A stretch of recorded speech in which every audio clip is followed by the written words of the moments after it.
কি শুনলাম তুমি নাকি ঠিক মতো পড়াশোনা করো না? আমার আর পড়াশোনা করতে ভালো লাগে না। পড়াশোনা করতে ভালো লাগে না? তো কি করতে ভালো লাগে? ক্রিকেট খেলতে ভালো লাগে।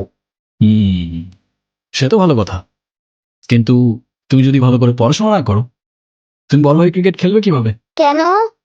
কারণ খেলার মাঠে তো ব্রেইন চাই, আর পড়াশোনা না করলে ব্রেইন কোত্থেকে আসবে? খেলার মাঠে আরো স্ট্র্যাটেজি চাই, আর তুমি যদি স্কোরবোর্ডের নাম্বারই না বুঝতে পারো, তুমি খেলবে কি করে? তাহলে এখন আমি কি করব? তুমি এখন থেকে প্রতিদিন ঠিক মতো পড়াশোনা করবে, হ্যাঁ মজা করবে, খেলবে, সবই করবে, সাথে পড়াটাও করবে। কারণ পড়াশোনা মানে কিন্তু শুধু বই মুখস্থ করা না, পড়াশোনা মানে তোমার স্বপ্নের জন্য নিজেকে তৈরি করা। আচ্ছা।